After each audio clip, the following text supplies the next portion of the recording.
Good afternoon, ladies and gentlemen. Welcome back to the Shadow and Sun Show, and welcome back to another Wednesday game review. This time, I'm going to be reviewing Gamma World 4th Edition, pumped out in 1992 by TSR Hobbies with a retail price of $20 for a, let's see, how many pages was this? 192 pages, including the character sheet. While not my favorite edition of Gamma World, it's really risen to probably my second favorite version, and the reasons why we'll go into in just a minute. I got this on eBay, and it arrived just in time for me to finish reading it. I was reading it on a PDF, which you can find out there on the interwebs for free if you don't want to shell out the $30 I paid for it. Not a bad price. It's a little beat up, but it did have the added bonus of having a little note in here from the previous player, which I thought was quite humorous. I love when people leave stuff in their books and I get them, whether it be their name, an address of a place they probably don't live anymore. But this one had a little folded piece of graph paper that was clearly handed off to the dungeon master when nobody was looking. And it said, "I wish to become a spy for the Knights. Please advise of opportunities." Clearly referring to the Knights of Purity, which I thought, again, was hysterical, because the Knights of Purity are the pure strain humans, regardless of race and creed and all that. They're just unmutated humans that are trying to take back their world from the mutated humans, animals, and plants that sprung up since the apocalypse. And for the most part, they tend to be the bad guys in most campaigns, although myself and probably Heathen Dog would disagree and say they are the true heroes of the game, because nobody wants a mutation, and the last thing they want are mutated animals and plants running around telling them what to do. That being said, let's get into the game. One thing I couldn't help but noticing with this game is that it was probably one of the earliest predecessors to the Dungeons & Dragons D20 rule set that quickly took the world by storm, I suppose. Now, the book has quite a few really, really nice full-color images in here. This being the first one. Not necessarily my favorite, but it gives you a nice idea of what the game is all about.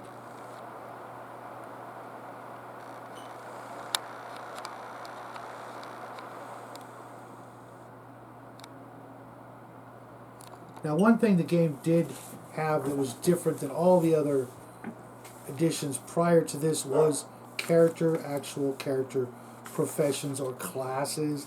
The Enforcer, the Esper, the Examiner, the Scout, and that might be it. Now, the Enforcer is basically your typical fighter. The Esper is, as it probably sounds to you, someone with ESP or mental mutations, more or less the wizard class of the game. Then the Examiner, which is someone who knows enough about the old technologies of the world before the apocalypse. And then the Scout, which is basically just basically a ranger. Now, I'm not a real big fan of the limited number of professions. The ones they have, they did do okay. They all have, some common skills, some class-specific skills, and in different ways that they progress when they go up levels. But what it really needed was more professions, more classes. The four that it has, the Enforcer, and the names. Let me backtrack. The Enforcer, why they call it an Enforcer instead of a warrior, I don't understand. The Esper, okay, that's fine. That's got no problem with that. The Examiner, just kind of weak.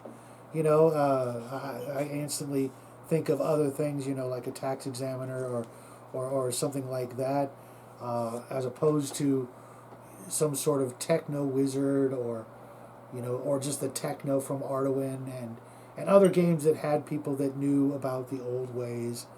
The Scout, that's fine, I suppose. I still would have called him Ranger just because Ranger is a cooler name.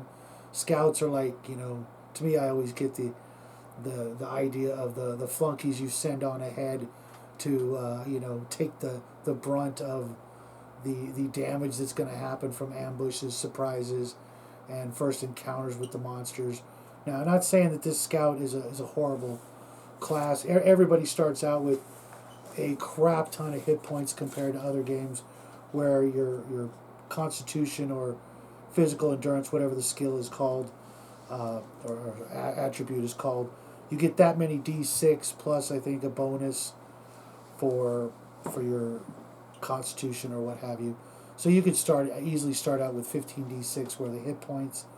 Now, mind you, the weapons do a little bit more damage than standard RPGs, but in comparison to your basic starting points, you're likely to be able to take quite a few sword stabs compared to basic Dungeons and Dragons of any era. Now, one thing that the game also excels at is the physical and mental mutations, having a good section of the book in the description and the costs. Now here's my actual favorite Gamma World photo picture of all time. I absolutely love this. The big old Thundar the Barbarian style horse, the knight with a lance and some other weapon, and these pitiful mutants about to get slaughtered by the genetic purity of the knight on the white horse. I could just hear the thoughts of my son's little brain over there. Are you racist? No, I'm a humanist. Humans rock, unless you got elves, in which case elves are better. Getting to live thousands of years, sign me up. Now on to the other area that I really like. I'm going to skip that because I absolutely hate this chart. But the equipment and the robots also... The equipment section and the artifact section. Here's a good example. You get 2 for 1. A great full color picture and an example of the equipment.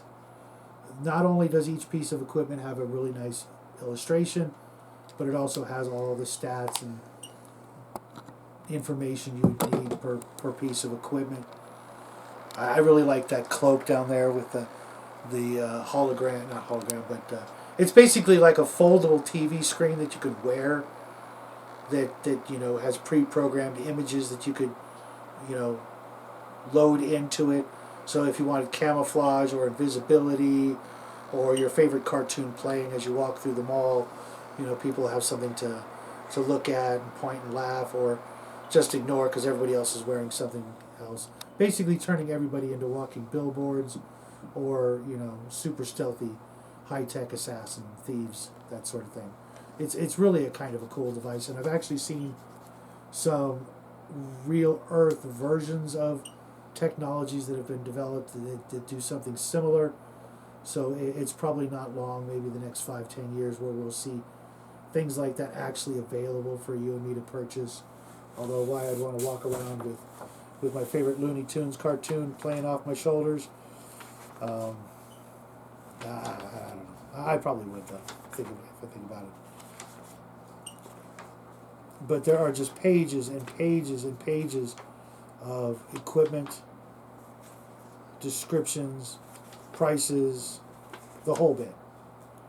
The robot section, while it's lacking in decent... Oh, okay, there are images of the robots. Let's give you guys a quick look at that. I really like the industrial robot. It's basically a trash can with treads and tentacles to pick up the garbage for you as it moseys through town. It's kind of a cool idea. We could use more of those. Unfortunately, they'd need pooper scoopers and hoses attached to them for most of our big cities these days.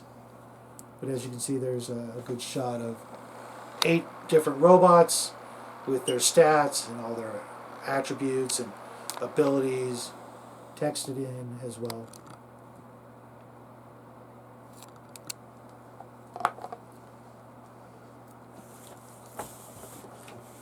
Then, last but not least, is the section on the cryptic alliances, the archivists, servants of the eye, brotherhood of thought, the created or the machinists, followers of the voice, as in the program, the healers, the white hand, the Iron Society, Knights of Genetic Purity, or the Purists, which of course are the true heroes of the game, the Peace Brigade, and the Radioactivists, which I just hate, and the ranks of the Bonapartists, which are basically the survival of the fittest sort of mentality. I get it how it would exist, but I just the fact that their leader models himself after Napoleon is just a little weak and unimaginative. The Restorationists, the Seekers, the New Dawn, and the Supremists, which they need to be cleansed.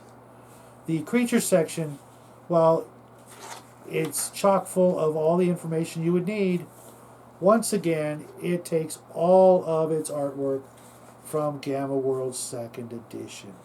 Think about that, folks. 3 editions of Gamma World, all relying on the exact same artwork of the 2nd edition. This is the 4th, so the 2nd, 3rd, and 4th edition are all using the exact same artwork for the basically your monster section. Excuse me, folks. To me, that's just absolutely weak. I'm not saying that the artwork wasn't good; it was actually great, and I see why they continue to use it. But the fact that they couldn't come up with new or more artwork, excuse me, folks, since in basically 10 years they couldn't come up with better artwork. Now, there may be a few new creatures in here. I'm seeing a couple that I don't remember, but I could be wrong.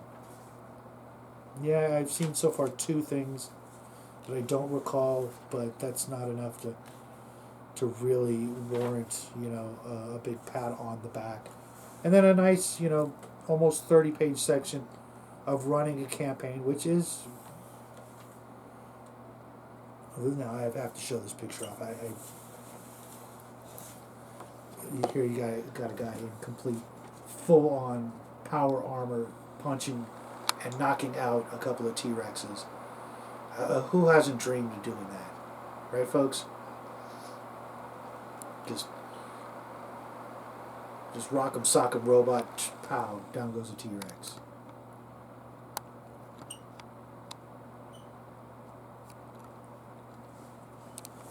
Now, all in all, since this is a one book, all you need kind of situation, it ranks pretty high up there. If you were going to start a Gamma World campaign, I might actually recommend this over 2nd edition, just because it's a lot easier to get this just one book, as opposed to paying the extra for the box set that was 2nd edition. But I like the simplicity of 2nd edition, leaving rulings up to the game master, as opposed to, oh no, it says this on this page and this is blah blah blah.